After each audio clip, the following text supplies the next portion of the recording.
Even though he passed away 10 years ago, we love coming up to see her, and we still consider her our stepmom. So this is where we come to get away from the hectic life in Montgomery, Alabama. I'm also a worship associate for the Montgomery UU congregation. So I'm called upon to give sermons several times a year as well. And this is one I gave about 2 months ago. How to love your enemy. In the 5th chapter of the Gospel, as recorded by St. Matthew, we can read these words, quote, "Ye have heard that it has been said, Thou shalt love thy neighbor, and hate thine enemy. Unquote. But I say unto you, love your enemies, bless them that curse you, do good to them that hate you, and pray for them that despitefully use you." So, how would we go about applying this vision of what appears to be unconditional love? We have also been instructed in Matthew 7:12, "Therefore all things whatsoever ye would that men should do to you, do ye even so to them. For this is the law and the prophets." Luke 6:31, "And as ye would that men should do to you, do ye also to them likewise." Galatians 5:14, "For all the law is fulfilled in one word, even in this, Thou shalt love thy neighbor as thyself." So we can implement these words. That would solve our problems of how to get along with our enemies, would it not? Our first obstacle, though, is actually determining who should be regarded as an enemy. When I was an infant living on Chardon Avenue in Ohio, my mother once left the basement step door open, and the laundry room was downstairs. I rode my tricycle up to the top of the steps to see what she was doing, and my sister Debbie, who was about 4 years old at the time, came up behind me to look also. But she bumped my tricycle and caused me to fall down the basement steps. Then she slipped, and she fell down the steps behind me. My mother only had time to catch one of us. She caught me. My sister fell and landed on the concrete floor, and actually she only had minor physical injuries. But the injury you couldn't see was a psychological injury in which she felt then that my mother loved me but did not love her. This began a childhood relationship between us in which my older sister treated me with jealousy and what sometimes felt to me like it was hatred. So, could my older sister have been considered my enemy? Yahoo's online dictionary defines the noun of enemy as one who feels hatred toward, intends injury to, or opposes another, a foe. If we look at the biblical definition and historical context of the word enemy, the Hebrew word most often so translated is oib, meaning perhaps literally one who hates. Very frequently in Psalms 3:7, 6:10, 7:5, and so on, where the cry is often for deliverance from enemies. Another word for enemy, found chiefly in poetical books, is czar, or distressor. "Deliver me not into the desire of mine enemies, for witnesses of a lie have risen up against me. And he that breatheth out violence, unless I had believed to see good in the land of life." That's from the Psalms 27:12 and 13. "Strangers have risen up against me, and the violent have sought my soul. They have not set God before them. The Lord is among those who uphold my soul." That is from the Psalms 54:3 and 4. In these and many other passages, by enemies and those who rise up against us are identified as evils and falsities, which are perceived from hell. They are called those who rise up against us, because evils and falsities rise up against goods and truths, but not the reverse. So if one wishes to avoid these evils and falsities and those received from hell, then we must investigate. What could cause one person to become opposed to someone else, and where could these mortal hostilities have begun? Philosophers and psychologists have long believed that babies are born blank slates, and that it is the role of parents and society to teach babies the difference between right and wrong, good and bad, mean and nice. But a growing number of researchers now believe differently. They believe babies are in fact born with an innate sense of morality.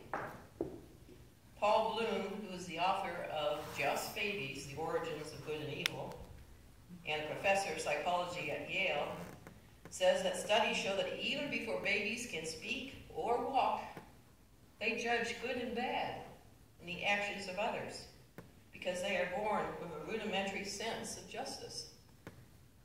And while parents and society can help develop a belief system in babies, they don't create one.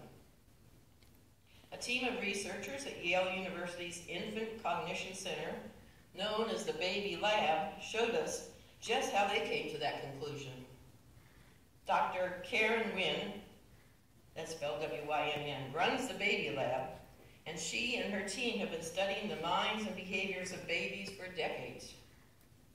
About 8 years ago, they began running a series of studies of babies under 24 months old to see how much these babies understand about good and bad behavior.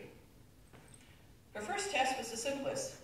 Show a baby an example of good behavior and then an example of bad behavior and let the baby decide what she or he prefers. She described experiments where infants are shown two stuffed animals, one that acts kindly and then loving, and another one cruelly and differently to the other. Then she observed which stuffed animal the baby chose. I'd like us to test this experiment this morning with this congregation and see how our congregation does in correlation with this study. So we have 2 rabbits this morning. We're going to come up for us.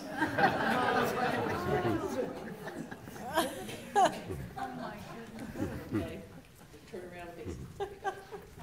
Okay, we'll start with this bunny who's going to behave in one manner towards the other bunny. Let's see what you think of her behavior.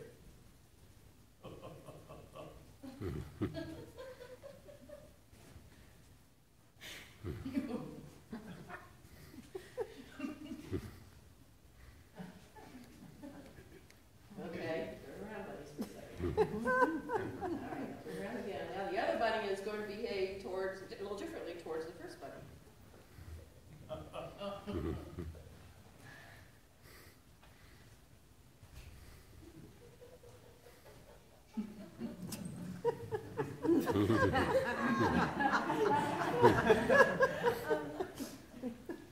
Okay, now let's have the congregation vote.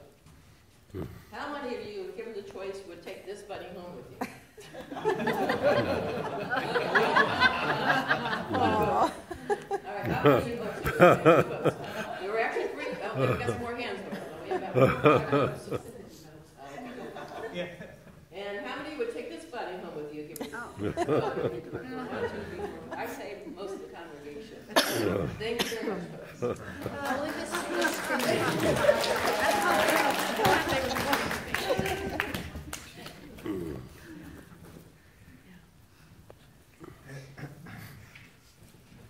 Okay, so which bunny did the babies choose?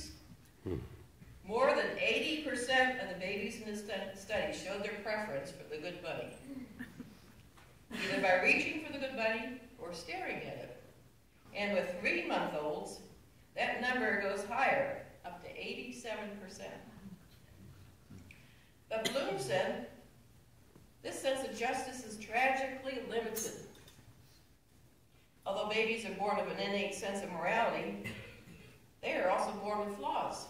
To help illustrate this theory, I too have listed perhaps a few of my character flaws that I might be aware of personally. My husband was kind enough to help me with this list.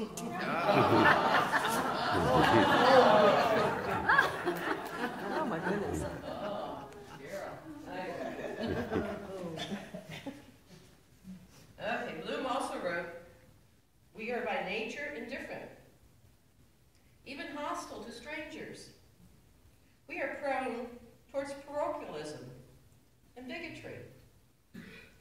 Some of our instinctive emotional responses, most notably disgust, spur us to do terrible things, including acts of genocide. So it appears we have met the enemy, and it is us. Dr. Bloom also proposed that it is the role of parents and society to overcome these limitations and to further develop the innate moral beliefs that already exist in those babies' minds. On November 17, 1957, in Montgomery, Alabama, at the Dexter Baptist Church, Dr. Martin Luther King preached on Jesus' commandment to love our enemies and suggested, quote, that while this is a very difficult thing to do, it is both possible and essential in order for one to live as a good Christian or as a good human being. It is a shining example of the philosophy of nonviolence and Christian pacifism. How did he suggest that we learn to love our enemies?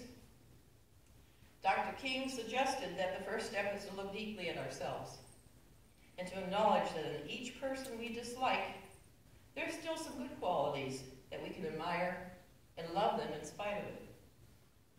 Quote, within the worst of us, there is some good, unquote.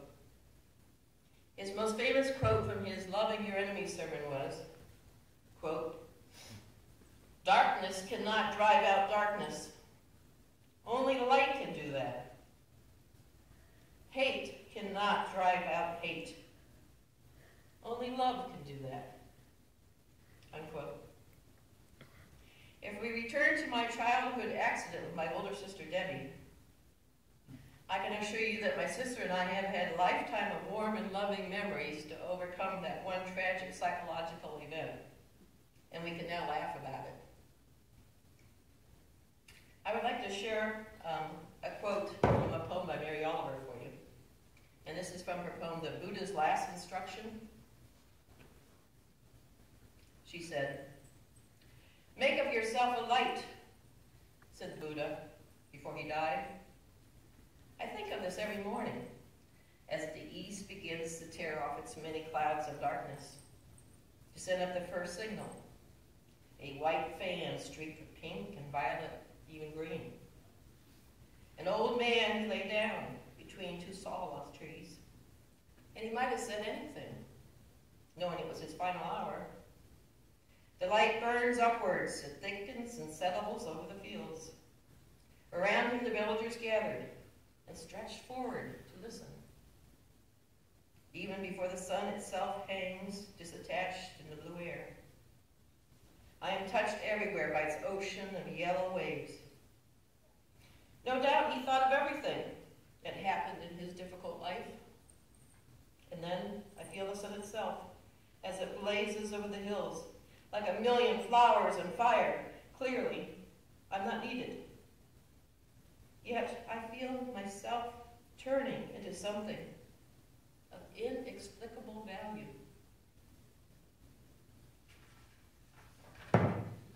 Unquote.